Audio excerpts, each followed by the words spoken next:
Өдрийн мэнд хүргэе. Монгол хэлний хичээл 2 сарын 25 пүрэв гараг сар өдөр гаргаа бичээрэй. Цэг тэмдгийг зөв хэрэглэж сурыг. Сэдвтэй хичээл орё.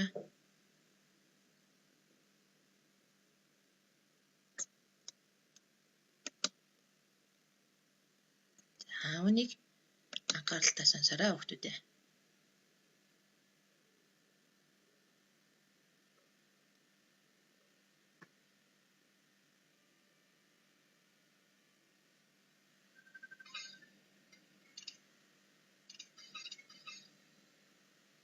Үүнийг сонсоод бид нар юу гэж боддог вэ? Хаалга тогших чимээ ямар нэгэн байдлаар хонхны чимээг ингэ сонсож байна. Тэгвэл энэ тохиолдолд бид нар хаалга тогшиход хүн гаднаас тогшиход хэн бэ гэж асуудаг. Хэн бэ гэж ингэж асуухад аав нь, ээж нь, эмээ нь, өвөө нь, ах нь байна гэж ингэж хариулдаг байж байгаа. Тэгвэл хэн гэсэн энэ асуултанд хүнтэй холбоотой нэрлэлтүүд бүгд ордог байна. Хаана гэж асууя. Хаана гэхэд гэрт, гадаа, хөдөө, хот, байранд гэд эсвэл байшингийн дээр гэд ингэж хариулдаг байж байгаа. Юу гэсэн асуултанд ном, дэвтэр, харандаа, шугам, нохой, шувуу гэж ингэж хариулах нэ. Яав гэсэн асуултанд хийж байна, уншин, уншив, бодов, үйж, харайв гэд ингэж хариулдаг. Тэгвэл баярмаа гэртээ даалгавраа хийв гэсэн ийм өгүүлбэрийг бичсэн байна. Энд тэгвэл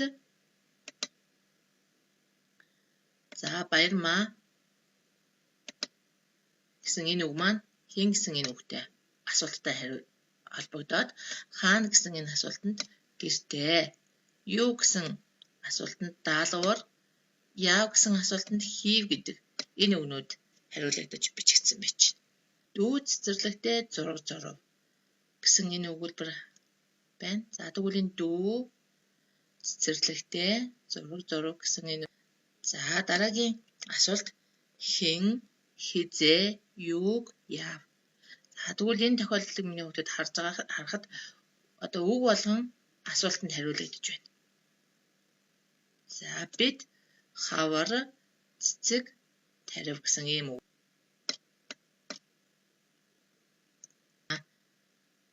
Хэн гэхээр бид, хизээ гэхээр хавар гэсэн энэ үгийг хариулчихсан байна. Юуг, цэцэг,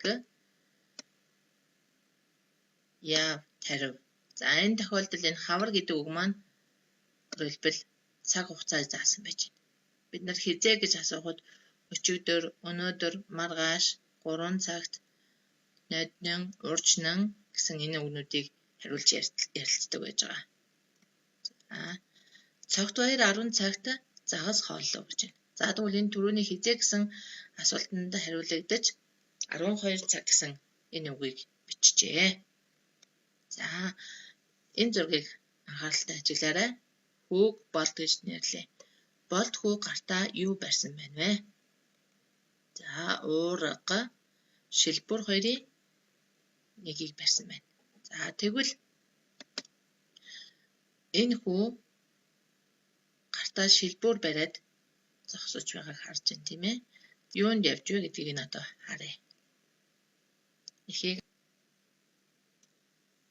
шилбүр би адуунд явахдаа шилбүр барин явлаа.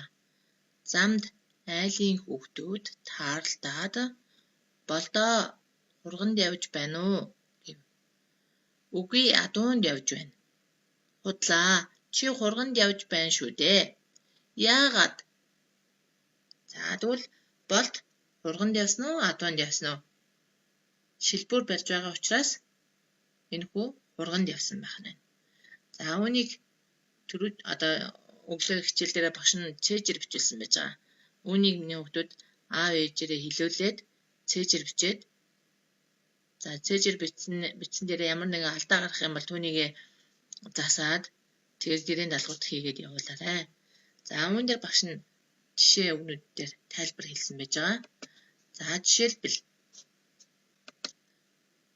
За энэ дээр 2, 3, 4-ийн үгнүүд байж байгаа. Энийг нь багш нь тайлбарлаж өгье. Энэ явахтаа гэдэг үг байж байна. Энэ явахтаа гэдэг үгний энэ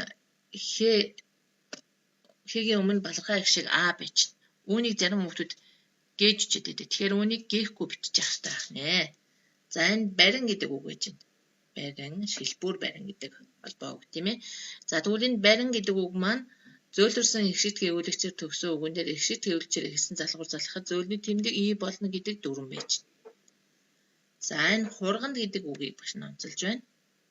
За энэ Г-ийн арталт орсон энэ А богино их шиг дээр нь ялгах их шиг болж байна.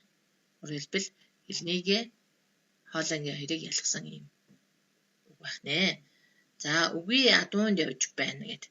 За энэ байна гэсэн энэ үгний төгсгөлд байгаа энэ А үгийн одоо 2 дугаар мөрөөс 2 дугаар үеэс хойш орсон энэ балархаа хишгнүүд маань бүгдээрээ ялгах их шиг болж ордог байж байгаа. За энэ яагаад гэдэг үгэн дээр одоо урт их шиг бичиж байгаа. Тэгтээ нэг л ааг бичиж ингэж явдаг байгаа. Туслах их шиг арталт богино их шиг бичээд уртаар дуудаж уншдаг ийм дүрмтэй.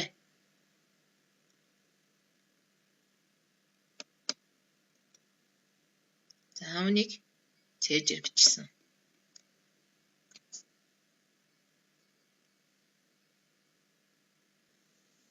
За өглөө Google Meet-ээр холбогдсон хүүхдүүд саяны шилбүр гэсэн их сэдвийг цээжээр бичиж 4-5 минут болж багш нар хүлээсэн байж байгаа. За цааш нь үргэлжлүүлье. Гэрийн даалгавар